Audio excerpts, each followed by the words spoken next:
Hi hello everyone, welcome to my channel Srishti tutorial for maths. ನಾನು ಇವತ್ತಿನ ದಿನ Karnataka SSLC board ಎಕ್ಸಾಮಿನ paper 3 ನಲ್ಲಿ ಬರ್ತಕ್ಕಂತಹ 4 ಮತ್ತು 5 ಅಂಕದ ಪ್ರಶ್ನೆಗಳನ್ನ ಇವತ್ತಿನ ದಿನ ನಿಮ್ ಜೊತೆಗೆ ಡಿಸ್ಕಷನ್ ಮಾಡ್ತಾ ಇದ್ದೀನಿ. 2025-26 ಮಾಡೆಲ್ ಪೇಪರ್ದು. ಸೊ ಬನ್ನಿ ಕ್ಲಾಸ್ ಶುರು ಮಾಡೋಣ.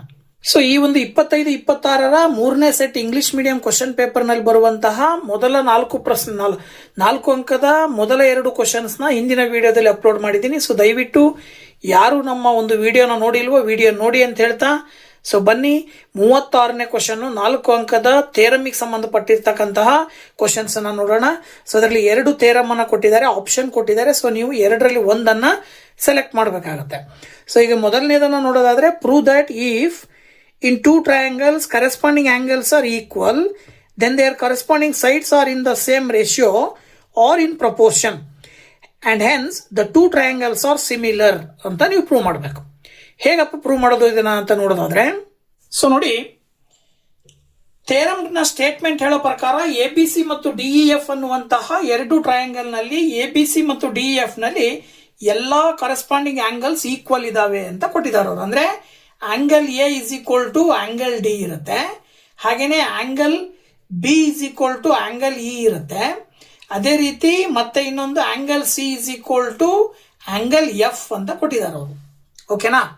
ಹಾಗೇನೆ ನೀವು ಪ್ರೂವ್ ಮಾಡಬೇಕಾಗಿರೋದು A B divided by DE is equal to A C divided by D F is equal to B C divided by E F ಅಂತ ಹೇಳಿ ಪ್ರೂವ್ ಮಾಡಬೇಕು.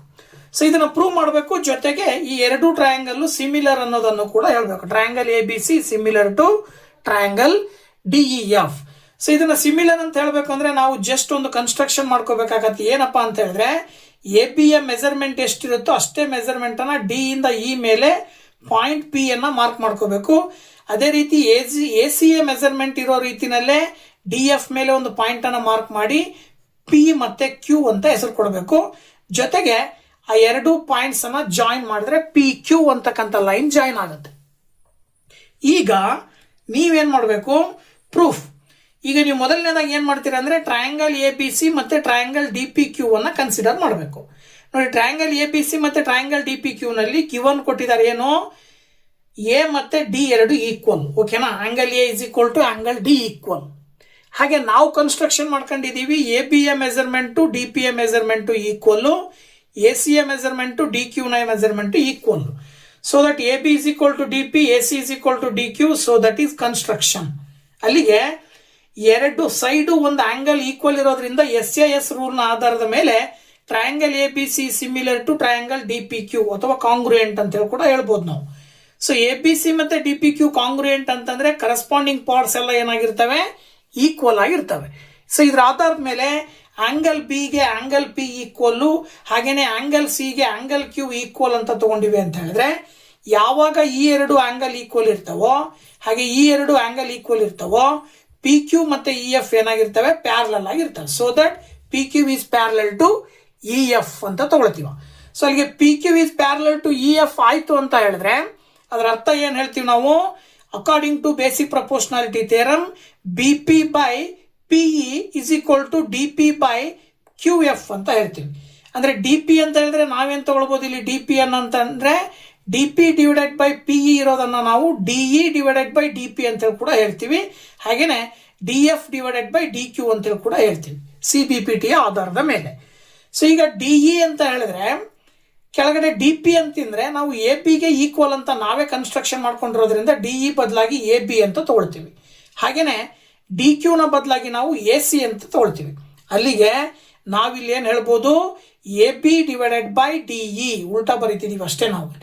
AB divided by DE is equal to AC divided by DF is equal to BC divided by EF ಅಂತ ಹೇಳಿ equal ಅಂತ ಹೇಳ್ಬೋದು.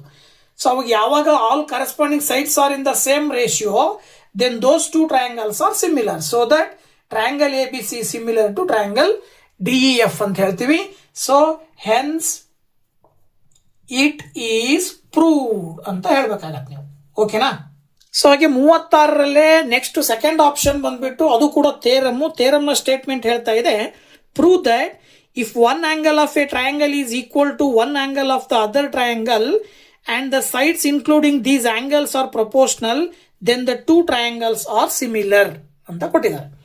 So ಈ statement ಹೇಳೋ ಪ್ರಕಾರ ನೋಡಿ, ಅವ್ರು ಹೇಳ್ತಾರೆ ಟ್ರಯಾಂಗಲ್ ಎ ಬಿ ಸಿ ಮತ್ತೆ ಟ್ರಯಾಂಗಲ್ DEF ಅಂತಕ್ಕಂತಹ ಎರಡು ಟ್ರಯಾಂಗಲ್ ನಲ್ಲಿ ಒಂದು ಆಂಗಲ್ ಎ ಮತ್ತೆ ಆಂಗಲ್ ಡಿ ಈಕ್ವಲ್, ಅದೇ ರೀತಿ ಎ ಬಿ ಅಂತಕ್ಕಂಥ ಸೈಡು ಡಿವೈಡೆಡ್ ಬೈ DE ಮತ್ತೆ ಎ ಸಿ ಅಂತಕ್ಕಂಥ ಸೈಡು ಡಿವೈಡೆಡ್ ಬೈ DF ಗೆ ಪ್ರಪೋರ್ಷನೇಟ್ಲಿ ಈಕ್ವಲ್ ಅಂತ ಕೊಟ್ಟಿದ್ದಾರೆ. ಇದು ಗಿವನ್ ಕೊಟ್ಟಿರೋದು ಅವರು. ಸೊ ನೀವು ಪ್ರೂವ್ ಮಾಡಬೇಕು ಟ್ರಯಾಂಗಲ್ ಎ ಬಿ ಸಿ ಮತ್ತೆ ಟ್ರಯಾಂಗಲ್ DEF ಸಿಮಿಲರ್ ಅಂತ ಹೇಳಿ. ಸೊ ಇದನ್ನ ಪ್ರೂವ್ ಮಾಡಬೇಕಂದ್ರೆ ನೀವು ಜಸ್ಟ್ ಕನ್ಸ್ಟ್ರಕ್ಷನ್ ಮಾಡ್ಕೋಬೇಕು. ಏನು ಅಂದ್ರೆ ಎ ಬಿ ಸಿ ನಲ್ಲಿ ಎ ಬಿ ಮೇಲೆ ಪಿ ಪಾಯಿಂಟ್ ಅನ್ನ ಮಾರ್ಕ್ ಮಾಡಬೇಕು. ನೀವು ಮಾಡ್ಕುವಂತ ಪಿ ಪಾಯಿಂಟ್ DE ಗೆ ಈಕ್ವಲ್ ಇರಬೇಕು. ಹಾಗೇನೆ ಎ ಸಿ ಮೇಲೆ ಕ್ಯೂ ಪಾಯಿಂಟ್ ಮಾರ್ಕ್ ಮಾಡಬೇಕು. DF ಗೆ ಈಕ್ವಲ್ ಇರೋ ರೀತಿಯಲ್ಲಿ ಮಾರ್ಕ್ ಮಾಡಿ ಪಿ ಮತ್ತೆ ಕ್ಯೂ ಎರಡನ್ನ ಜಾಯಿನ್ ಮಾಡ್ತೀರಾ.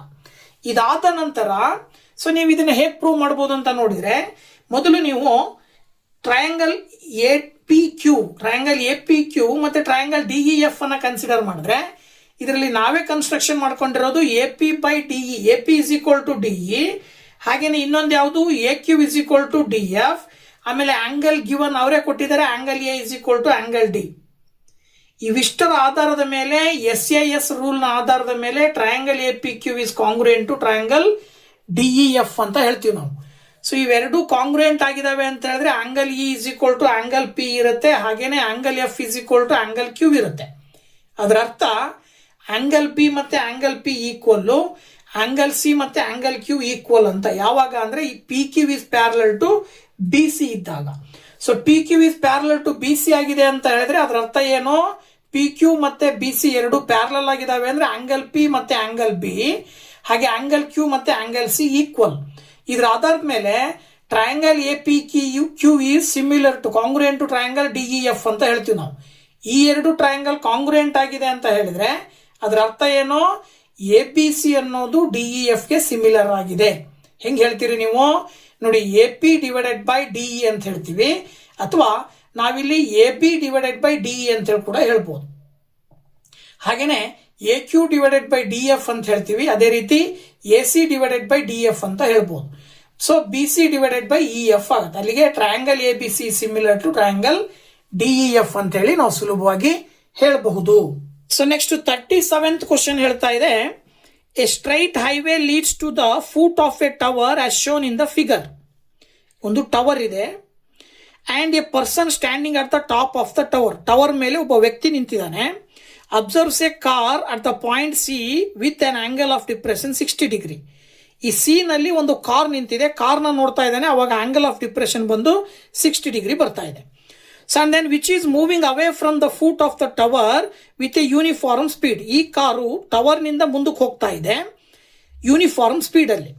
ದೆನ್ 6 seconds ಲೇಟರ್, 6 ಸೆಕೆಂಡಿನ ನಂತರ the person observes a car at the point B. ಆ ಪರ್ಸನ್ ಆ ಕಾರ್ನ ನೋಡಿದಾಗ ಬಿ ಪಾಯಿಂಟ್ ಅಲ್ಲಿ ನಿಂತಿದೆ ಕಾರು.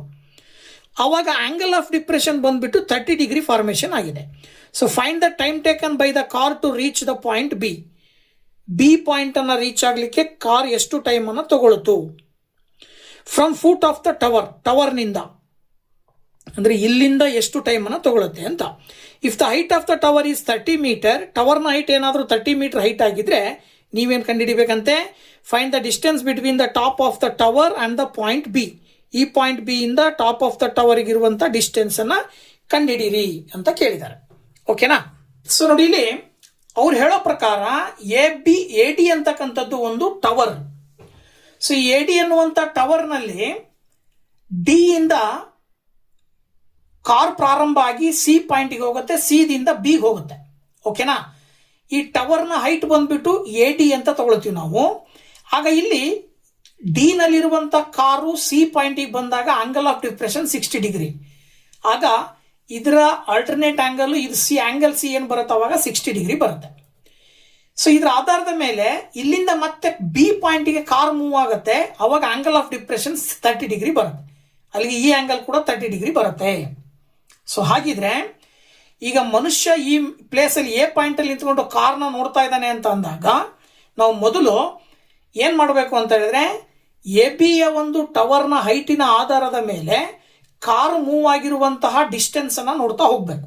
ಸೊ ಮೊದಲನೇದಾಗಿ ನಾವು ಎ ಡಿ ಸಿ ಟ್ರಯಾಂಗಲ್ ಅನ್ನ ಕನ್ಸಿಡರ್ ಮಾಡಿದ್ರೆ ನೋಡಿ ಎ ಡಿ ಸಿ ಟ್ರಯಾಂಗಲ್ನಲ್ಲಿ tan 60 degree is equal to A D ಅನ್ನೋದು ಟವರ್ ಅಪೋಸಿಟ್ ಸೈಡ್ ಆಗುತ್ತೆ, ಸಿ ಡಿ ಅಂತಕ್ಕಂಥದ್ದು ಏನದು ಅಡ್ಜಸೆಂಟ್ ಸೈಡ್. ಅಲ್ಲಿಗೆ tan 60 degree is equal to A D divided by C D ಅಂತ ತಗೊಂಡ್ರಿ ಅಂದ್ರೆ ಟ್ಯಾನ್ 60 ಡಿಗ್ರಿಯ value √3 that is equal to A D divided by C D. ಅಥವಾ ಇದನ್ನ ಕ್ರಾಸ್ ಮಲ್ಟಿಪ್ಲಿಕೇಶನ್ ಮಾಡಿದ್ರೆ C D is equal to A D divided by √3 ಅಂತ ಹೇಳ್ಬೋದು, ಅಥವಾ A D is equal to √3 into C D ಅಂತ ತಗೊಳ್ಬಹುದು. ಇದೇ ರೀತಿ ಸಿ ಇಂದ ಈಗ ಬಿ ಪಾಯಿಂಟ್ಗೆ ಕಾರ್ ಮೂವ್ ಆಗಿದೆಯಲ್ವಾ, ಆಗ ಆಂಗಲ್ ಆಫ್ ಡಿಪ್ರೆಷನ್ 30 ಡಿಗ್ರಿ ಬಂದಿದೆ. ಈಗ ಈ ಟ್ರಯಾಂಗಲ್ ನ ಕನ್ಸಿಡರ್ ಮಾಡಿದ್ರೆ ಎ ಡಿ ಬಿ, ಇದರಲ್ಲೂ ಕೂಡ ಬಿ ಡಿ ಅಂತಕ್ಕಂಥದ್ದು ಕಾರ್ನ ಮೂವ್ಮೆಂಟಿನ ಡಿಸ್ಟೆನ್ಸು, ಹಾಗೇನೆ ಅಪೋಸಿಟ್ ಸೈಡ್ ಬಂದ್ಬಿಟ್ಟು ಟವರ್ನ ಹೈಟು. ಸೊ ಅಲ್ಲಿಗೆ tan 30 degree is equal to A D divided by B D ಅಂತ ತಗೊಳ್ರಿ ಅಂತ ಹೇಳಿದ್ರೆ ಟ್ಯಾನ್ 30 ಡಿಗ್ರಿಯ value 1/√3 that is equal to A D by B D. ಅಥವಾ ಇದನ್ನ A D is equal to ಏನಂತ ಹೇಳ್ಬೋದು ಅಂತ ಹೇಳಿದ್ರೆ A D into √3 is equal to B D ಬರುತ್ತೆ. √3 ನ ಆ ಕಡೆ ಕಳಿಸಿದ್ರೆ ಬಿ ಡಿ ಡಿವೈಡೆಡ್ ಬೈ √3 ಬರುತ್ತೆ. ನೀವು ಇವೆರಡನ್ನ ಅಬ್ಸರ್ವ್ ಮಾಡಿದ್ರೆ ಎ ಡಿ ಯ ವ್ಯಾಲ್ಯೂ √3 ಸಿ ಡಿ ಅಂತ ಹೇಳ್ಬೋದು, ಅಥವಾ ಎ ಡಿ ಯ ವ್ಯಾಲ್ಯೂ ಅನ್ನ ಬಿ ಡಿ ಬೈ √3 ಅಂತ ಹೇಳ್ಬೋದು. So from 1 and 2 left side ಎರಡು ಈಕ್ವಲ್ ಇರೋದ್ರಿಂದ ರೈಟ್ ಸೈಡ್ ಅನ್ನ ತಗೊಂಡ್ರೆ √3 C D is equal to B D by √3 ಆಗುತ್ತೆ. ಅಲ್ಲಿಗೆ ಈ √3 ಅನ್ನ ಈಕ್ವಲ್ ಇಂದ ಈ ಕಡೆ ತಗೊಂಡ್ರೆ ಇಂಟು √3 ಆಗುತ್ತೆ. √3 ಇಂಟು √3 ಅಂದ್ರೆ 3 C D is equal to B D. ಅಲ್ಲಿಗೆ ಆಕ್ಚುಲಿ ಬಿ ಡಿ ಅನ್ನ ನಾವೇನಂತ ಹೇಳ್ತೀವಿ, B C plus C D ಅಂತ ಕರಿತೀವಿ. ಅಲ್ಲಿಗೆ 3 ಸಿ ಡಿ, ಸಿ ಡಿ ನ ಈ ಕಡೆ ತಗೊಂಡ್ರೆ ಮೈನಸ್ ಸಿ ಡಿ ಆಗುತ್ತೆ, that is equal to B C. ಅಲ್ಲಿಗೆ 2 C D is equal to B C. ಅಂದ್ರೆ 2 ಸಿ ಡಿ ಎಷ್ಟು ಬಿ ಸಿ ಆಗಿರುತ್ತೆ ಅಂತ. ಅಂದ್ರೆ ಅದರ ಅರ್ಥ ಏನು, ಸಿ ಡಿ ಅನ್ನ ನಾವು ಹಾಫ್ ಇಂಟು ಬಿ ಸಿ ಅಂತ ಹೇಳ್ಬೋದು. ಸಿ ಡಿ ಅನ್ನೋದೇನಿದೆ ಬಿ ಸಿ ಯ ಅರ್ಧದಷ್ಟು. ಅಂದ್ರೆ ಅಲ್ಲಿಗೆ ಕಾರು ಸಿ ಇಂದ ಬಿ ಗೆ ಮೂವ್ ಆಗ್ಲಿಕ್ಕೆ ಎಷ್ಟು ಟೈಮ್ ತಗೊಳುತ್ತೆ, ಡಿ ಇಂದ ಸಿ ಗೆ ಮೂವ್ ಆಗ್ಲಿಕ್ಕೆ 6 ಸೆಕೆಂಡ್ ತಗೊಂಡಿದೆ ಅಂದ್ರೆ ಸಿ ಇಂದ ಬಿ ಗೆ ಮೂವ್ ಆಗ್ಲಿಕ್ಕೆ ಅದರ ಅರ್ಧದಷ್ಟು ತಗೊಳುತ್ತೆ ಅಂತ. So here the distance of C D is half of B C, thus time taken is also half ಅಂತ ಹೇಳಿ ನಾವು ಸುಲಭವಾಗಿ ಹೇಳಬಹುದು.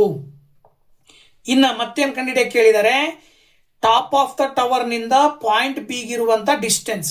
ಸೊ ಈ ಡಿಸ್ಟೆನ್ಸ್ ಅನ್ನ ಕಂಡುಹಿಡಿಬೇಕು ಅಂತ ಹೇಳಿದ್ರೆ, ಸಪೋಸ್ ನೀವು ಇಷ್ಟು angle A D B consider ಮಾಡಿದ್ರೆ 30 ಡಿಗ್ರಿ ತಗೊಂಡಾಗ ನಿಮಗೆ ಹೈಪೋಟಿನಸ್ ಬೇಕು, ಮತ್ತೆ ನಿಮಗೆ ಏನ್ ಬೇಕು, ಟವರ್ ನ ಹೈಟ್ ಕೊಟ್ಟಿದ್ದಾರೆ opposite. So opposite by hypotenuse ಅಂದ್ರೆ ಸೈನ್ ಥೀಟಾವನ್ನು ತಗೊಳ್ಬೇಕಾಗತ್ತೆ. So that sine 30 degree is equal to opposite ಅಂತ ಹೇಳಿದ್ರೆ A D divided by hypotenuse ಅಂತ ಹೇಳಿದ್ರೆ ಎ ಬಿ. ಸೈನ್ 30 ಡಿಗ್ರಿಯ value 1/2 that is equal to 30 divided by A B. ಈಗ A B into 1 is equal to 2 into 30 ಮಾಡಿದ್ರೆ 60 metre ಬರುತ್ತೆ. ಇದೇನಿದು distance between the top of the tower and the point B. ಓಕೆನಾ, point B is 60 metre ಅಂತ ಹೇಳಿ ಹೇಳ್ಬೇಕಾಗತ್ತೆ. ಓಕೆನಾ, so this is the answer. Okay, next 5 ಅಂಕದ question. ಒಂದು question ಇದರಲ್ಲಿ 2 ಆಪ್ಷನ್ ಕೊಟ್ಟಿದ್ದಾರೆ. ಸೊ 2ರಲ್ಲಿ ಒಂದನ್ನು ಸೆಲೆಕ್ಟ್ ಮಾಡಬೇಕು, surface areas and volume ಪಾರ್ಟ್ದಲ್ಲಿ.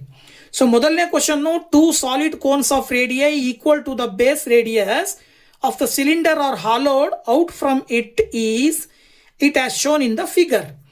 The ratio of the volume of cones is 2:1.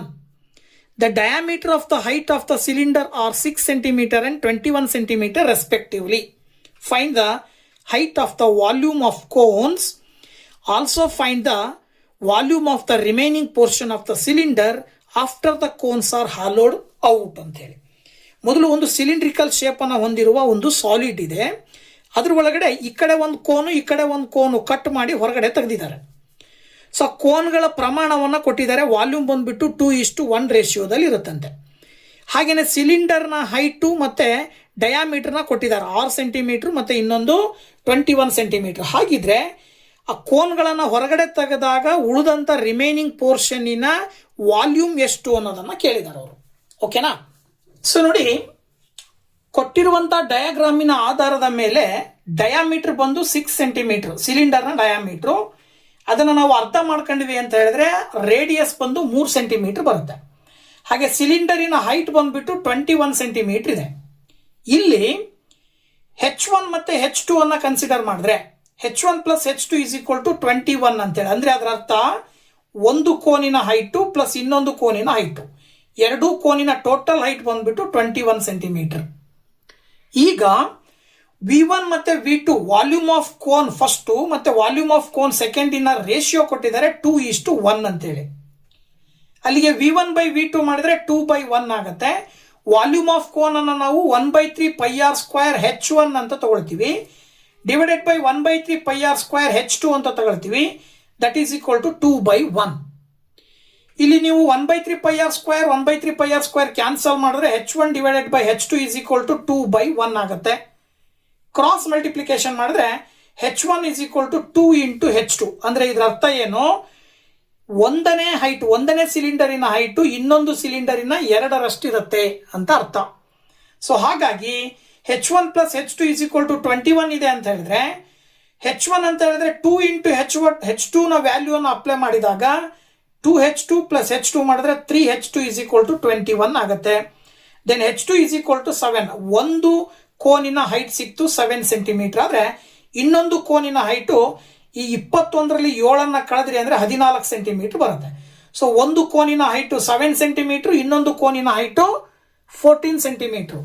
ಇದನ್ನ ಕಂಡುಹಿಡ್ಕೊಂಡ ನಂತರದಲ್ಲಿ ಈಗ ನೀವೇನ್ ಮಾಡಬೇಕು ಅಂತ ಹೇಳಿದ್ರೆ ಅಲ್ಲಿರುವಂತ ವಾಲ್ಯೂಮ್ಗಳನ್ನ, ಕೋನಿನ 2 ವಾಲ್ಯೂಮ್ ಅನ್ನ ಕಂಡುಹಿಡ್ಕೊಂಡ್ರೆ ಮೊದಲನೇದಾಗಿ volume of cone is equal to ಒಂದೇ ಕೋನನ ವಾಲ್ಯೂಮ್ ತಗೊಂಡ್ರೆ 1/3 πr² ಇಂಟು H1 ಅಂತ ತಗೊಂಡ್ರೆ 1/3 ಇಂಟು ಪೈ ಅಂದ್ರೆ 22/7 ಇಂಟು r² ಅಂದ್ರೆ 3 ಇಂಟು 3 ಇಂಟು 14 ಅಂತ ತಗೊಳ್ತೀವಿ. 7 2s 14 ಮಾಡಿದ್ರೆ 3 ಕ್ಯಾನ್ಸಲ್ ಮಾಡಿದ್ರಿ ಅಂದ್ರೆ ಇದಿಷ್ಟರಲ್ಲಿ ನಿಮಗೆ 22 ಇಂಟು 3 2s 6 ಬರುತ್ತೆ. ಅಲ್ಲಿಗೆ 6 2 12 6 2 12 1 13 132 ಕ್ಯೂಬಿಕ್ ಸೆಂಟಿಮೀಟರ್ ಬಂತು. ಇದು ಮೊದಲನೇ ಕೋನಿನ ವಾಲ್ಯೂಮ್. ನೆಕ್ಸ್ಟ್ ಎರಡನೇ ಕೋನಿನ ವಾಲ್ಯೂಮ್ ಕಂಡುಹಿಡ್ಕೊಳ್ಬೇಕು. ಅದಕ್ಕೂ ಕೂಡ ಫಾರ್ಮುಲಾ 1/3 πr² H2. ಇಲ್ಲಿ 1/3 into 22/7 into 3 into 3 into H2 ಅಂತ ಹೇಳಿದ್ರೆ 7 ಕ್ಯಾನ್ಸಲ್ ಆಗುತ್ತೆ, 3 ಕ್ಯಾನ್ಸಲ್ ಆಗುತ್ತೆ.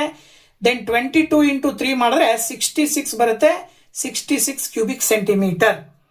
ಈಗ ಇಡೀ ಸಾಲಿಡ್ ನಲ್ಲಿ ಆ ಎರಡು ಕೋನ್ಗಳನ್ನ ಹೊರಗಡೆ ತೆಗೆದ್ರೆ ಉಳಿದಿರುವಂತ ಪೋರ್ಷನ್ನಿನ ಭಾಗ ಸಿಗೋದು ಯಾವಾಗ ಅಂದ್ರೆ ಟೋಟಲ್ ವಾಲ್ಯೂಮ್ ಆಫ್ ಸಿಲಿಂಡರ್ ನಲ್ಲಿ 2 ವಾಲ್ಯೂಮ್ ಆಫ್ ಕೋನ್ ಅನ್ನ ಕಳಿಬೇಕಾಗತ್ತೆ. So that volume of remaining portion is equal to volume of cylinder minus volume of cones ಅಂತ ತಗೊಳ್ತೀವಿ. ಅಲ್ಲಿಗೆ volume of cylinder formula πr² H 22/7 into 3 into 3 into cylinder ನ height total 21 ಇದೆ. ಇಲ್ಲಿ ಎರಡು cones ನ ವಾಲ್ಯೂಮ್ ಒಂದು 132 ಇನ್ನೊಂದು 166, ಬರೀ 66 ಅನ್ನ ಬರ್ಕೊಂಡು ಅವೆರಡನ್ನ ಆಡ್ ಮಾಡಿದ್ರಿ ಅಂತ ಹೇಳಿದ್ರೆ 198 ಬಂತು. ಈಗ 7 1s 7 3s ಮಲ್ಟಿಪ್ಲೈ ಮಾಡಿದ್ರಿ ಅಂದ್ರೆ 22 ಇಂಟು 3 3s 9 9 3s 27 ಮೈನಸ್ 198 ಬರುತ್ತೆ. ಓಕೆನಾ? ಸೊ ಈಗ ಏನ್ ಮಾಡ್ಬೋದಪ್ಪ ನೀವು ಅಂತ ಹೇಳಿದ್ರೆ 22 ಇಂಟು 27 ಮಾಡಿದ್ರೆ 594 ಬರುತ್ತೆ, ಮೈನಸ್ 198 ಮಾಡಬೇಕು. ಸೊ ಅಲ್ಲಿಗೆ ವಾಲ್ಯೂಮ್ ಆಫ್ ರಿಮೈನಿಂಗ್ ಪೋರ್ಷನ್ ಬಂದ್ಬಿಟ್ಟು 396 ಕ್ಯೂಬಿಕ್ ಸೆಂಟಿಮೀಟರ್ ಉಳ್ಕೊಳ್ಳುತ್ತೆ. So this is the remaining portion, volume of remaining portion ಅಂತ ಹೇಳಿ ನಾವು ಸುಲಭವಾಗಿ ಹೇಳಬಹುದು. ಸೊ ನೆಕ್ಸ್ಟ್ ಇದೇ 5 ಮಾರ್ಕ್ಸ್ ಇನ್ನ ಇನ್ನೊಂದು ಆಪ್ಷನ್ ಕ್ವಶನ್ ನೋಡೋದಾದ್ರೆ, a rectangular wooden block has length 40 centimeter, breadth 30 centimeter and height 7.5 centimeter. From this block, a cone of radius 10 centimeter is drilled out as shown in the figure. Find the volume of surface area of the remaining solid. ಇದು ಕೂಡ ಅದೇ. ಇಲ್ಲಿ ಏನು ಕೊಟ್ಟಿದ್ದಾರೆ, ಅಲ್ಲಿ cylinder ಒಳಗಡೆ cone ಹೊರಗೆ ತೆಗೆದಿದ್ರು. ಇಲ್ಲಿ ಒಂದು ರೆಕ್ಟ್ಯಾಂಗುಲರ್ ವುಡನ್ ಬ್ಲಾಕ್ ಅಂದ್ರೆ ಕ್ಯೂಬಾಯ್ಡ್ ಇದೆ. ಕ್ಯೂಬಾಯ್ಡಿನ ಒಳಗಡೆ ಒಂದು ಕೊನಿಕಲ್ ಶೇಪ್ ಅನ್ನ ಕಟ್ ಮಾಡಿ ಹೊರಗಡೆ ತೆಗೆದಿದ್ದಾರೆ. ಸೊ ಕ್ಯೂಬಾಯ್ಡ್ ನ ವಾಲ್ಯೂಮ್ ಅಲ್ಲಿ ಕೊನಿಕಲ್ ವಾಲ್ಯೂಮ್ ಅನ್ನ ಕಳೆದಾಗ ನಿಮಗೆ ರಿಮೈನಿಂಗ್ ಪೋರ್ಷನ್ ಇನ ಭಾಗ ಸಿಗುತ್ತೆ. ಇಲ್ಲಿ ಜೊತೆಗೆ ಏನ್ ಕೇಳಿದ್ದಾರೆ ಅಂದ್ರೆ ವಾಲ್ಯೂಮು ಹಾಗೇನೆ surface area of the remaining solid ಎರಡನ್ನು ಕೂಡ ಕೇಳಿದ್ದಾರೆ. ಓಕೆನಾ? ಸೊ ನೋಡಿ, ಡಯಾಗ್ರಾಮ್ ಹೇಳೋ ಪ್ರಕಾರ ಮೊದಲು ನಾವು ಈ ಕ್ಯೂಬಾಯ್ಡಿನ ವಾಲ್ಯೂಮ್ ಅನ್ನ ಕಂಡುಹಿಡ್ಕೊಳ್ಬೇಕು. ಸೊ ಮೊದಲು ಕ್ಯೂಬಾಯ್ಡ್ ನ ವಾಲ್ಯೂಮ್ ಏನ್ ಬರುತ್ತೆ ಅಂದ್ರೆ volume of cuboid is equal to L into B into H ಮಾಡ್ತೀವಿ. ಅಲ್ಲಿಗೆ ಲೆಂತ್ ಬಂದ್ಬಿಟ್ಟು 40, ಬ್ರೆಡ್ತ್ ಬಂದ್ಬಿಟ್ಟು 30, ಹೈಟ್ ಬಂದ್ಬಿಟ್ಟು 7.5 ಮಲ್ಟಿಪ್ಲೈ ಮಾಡಿದಾಗ 9000 ಕ್ಯೂಬಿಕ್ ಸೆಂಟಿಮೀಟರ್ ಬರುತ್ತೆ. ಈಗ ಅದನ್ನ ಕೋನನ್ನ ಕಟ್ ಮಾಡಿ ಹೊರಗಡೆ ತೆಗೆದಿದ್ದಾರೆ ಅಂದ್ರೆ ಕೋನಿನ ವಾಲ್ಯೂಮ್ ಅನ್ನ ಕಂಡುಹಿಡ್ಕೊಳ್ಳೋಣ. ಸೊ ಕೋನಿನ ವಾಲ್ಯೂಮ್ ಏನು ಬರುತ್ತೆ, 1/3 πr² ಬರುತ್ತೆ. ಸೊ ಬಂದ್ಬಿಟ್ಟು ಇಲ್ಲಿ ರೇಡಿಯಸ್ ಅನ್ನ 10 ಕೊಟ್ಟಿದ್ದಾರೆ ಅವರು. ಸೊ ಅಂದ್ರೆ ಅಲ್ಲಿಗೆ 10 × 10 ಇಂಟು ಹೈಟ್ ಬಂದ್ಬಿಟ್ಟು 7.5 ಅಂದ್ರೆ ಕ್ಯೂಬಾಯ್ಡಿನ ಹೈಟಿಗೆ ಕೋನಿನ ಹೈಟ್ ಸಮ ಇರುತ್ತೆ, ಹಾಗಾಗಿ 7.5. ಪೈನ ವ್ಯಾಲ್ಯೂ 22/7. ಈಗ ನೀವಿಲ್ಲಿ ಡಿವೈಡ್ ಮಾಡಿ ಕ್ಯಾನ್ಸಲ್ ಮಾಡಿದ್ರಿ ಅಂತ ಹೇಳಿದ್ರೆ ಕಂಪ್ಲೀಟ್ ಆಗಿ 785.4 ಕ್ಯೂಬಿಕ್ ಸೆಂಟಿಮೀಟರ್ ಬರುತ್ತೆ. ಸೊ ನೀವು ಕಂಡುಹಿಡಿಬೇಕಾಗಿರೋದು ವಾಲ್ಯೂಮ್ ಆಫ್ ರಿಮೈನಿಂಗ್ ಸಾಲಿಡ್. ಇದರಲ್ಲಿ ಉಳಿದಿರುವಂತ ರಿಮೈನಿಂಗ್ ಸಾಲಿಡ್ ಯಾವಾಗ ಸಿಗುತ್ತೆ, ಟೋಟಲ್ ವಾಲ್ಯೂಮ್ ಆಫ್ ಕ್ಯೂಬಾಯ್ಡ್ ಅಲ್ಲಿ ವಾಲ್ಯೂಮ್ ಆಫ್ ಕೋನ್ ಅನ್ನ ಕಳೆದಾಗ. ಸೊ 9000 ಮೈನಸ್ 785.4 ಅನ್ನ ಮಾಡಿದ್ರೆ 8214.6 cubic centimetre. This is the remaining volume of solid. ಓಕೆನಾ. ಈಗ ಇದರ ಸರ್ಫೇಸ್ ಏರಿಯಾ ಕೇಳಿದಾರೆ ಅವರು. ಸೊ ಇದರ ಸರ್ಫೇಸ್ ಏರಿಯಾನು ಕೂಡ ಏನಾಗಿರುತ್ತೆ ಅಂತ ಹೇಳಿದ್ರೆ, ಇದರ ಸರ್ಫೇಸ್ ಏರಿಯಾನು ಕೂಡ surface area of total cuboid ನಲ್ಲಿ ಏರಿಯಾ ಆಫ್ ಸರ್ಕಲ್ ಮತ್ತೆ ಏರಿಯಾ ಆಫ್ ಕೋನ್ ಅನ್ನ CSC ಆಫ್ ಸರ್ಕಲ್ ಮತ್ತೆ CSC ಆಫ್ ಕೋನ್ ಅನ್ನ ಕಳಿಬೇಕಾಗುತ್ತೆ. ಅದರ ಆಧಾರದ ಮೇಲೆ ಇಲ್ಲಿ ಮೊದಲು ನಾವು ಸ್ಲ್ಯಾಂಟ್ ಹೈಟ್ ಅನ್ನ ಕಂಡುಹಿಡ್ಕೋಬೇಕು. ಕೋನಿನ ಸ್ಲ್ಯಾಂಟ್ ಹೈಟ್ ಅನ್ನ ಕಂಡುಹಿಡ್ಕೋಬೇಕು. ಕೋನಿನ ಸ್ಲ್ಯಾಂಟ್ ಹೈಟ್ ಕಂಡುಹಿಡಿಯಲಿಕ್ಕೆ ಫಾರ್ಮುಲಾ ಬರುತ್ತೆ, L² = R² + H². ಅಲ್ಲಿಗೆ L² = R ಅಂತ ಹೇಳಿದ್ರೆ 10² ಪ್ಲಸ್ H ಅಂತ ಹೇಳಿದ್ರೆ 7.5². 10² ಮಾಡಿದ್ರೆ 100, 7.5² ಮಾಡಿದ್ರೆ 56.25. ಎರಡನ್ನ ಆಡ್ ಮಾಡಿದ್ರೆ 156.25 ಬರುತ್ತೆ. ಎಲ್ಲಿಗೆ ಸ್ಕ್ವೇರ್ ತೆಗೆದ್ವಿ ಅಂತ ಹೇಳಿದ್ರೆ ಈ ಕಡೆ ರೂಟ್ ಬರುತ್ತೆ. ರೂಟ್ ಅನ್ನ ತೆಗೆದು ಹಾಕಿದೀವಿ ಅಂದ್ರೆ ಎಲ್ ನ ವ್ಯಾಲ್ಯೂ 12.5 ಸೆಂಟಿಮೀಟರ್ ಬರುತ್ತೆ. ಸೊ ಈಗ ನೀವು surface area of remaining solid ಅನ್ನ ನಾವು surface area of cuboid minus area of circle plus surface area of cone ಅಂತ ತಗೊಳ್ತೀವಿ. ಅಲ್ಲಿಗೆ ಸರ್ಫೇಸ್ ಏರಿಯಾ ಆಫ್ ಕ್ಯೂಬಾಯ್ಡ್ ನ ಫಾರ್ಮುಲಾ 2 × LB + BH + HL. ಹಾಗೆ ಸರ್ಕಲ್ ನ area πr² plus surface area of cone ಬಂದ್ಬಿಟ್ಟು πrl. Values ಅನ್ನ substitute ಮಾಡಿದ್ರೆ 2 × 40 × 30 plus 30 × 7.5 plus 40 × 7.5 minus pi ಅಂದ್ರೆ 22/7 ಇಂಟು ರೇಡಿಯಸ್ ಬಂದ್ಬಿಟ್ಟು 10 ಸೆಂಟಿಮೀಟರ್ ಇದೆ, ದೆನ್ 10 × 10 ಪ್ಲಸ್ πrl ಅಂದ್ರೆ 22/7 ಇಂಟು 10 ಇಂಟು ಎಲ್ ಬಂದ್ಬಿಟ್ಟು 12.5 ಬಂದಿದೆ. ಈಗ ನಾವು ಅದನ್ನ ಸಿಂಪ್ಲಿಫಿಕೇಶನ್ ಮಾಡಿದಾಗ 40 × 30 1200 ಬರುತ್ತೆ, 30 × 7.5 225 ಬರುತ್ತೆ, 40 × 7.5 300 ಬರುತ್ತೆ.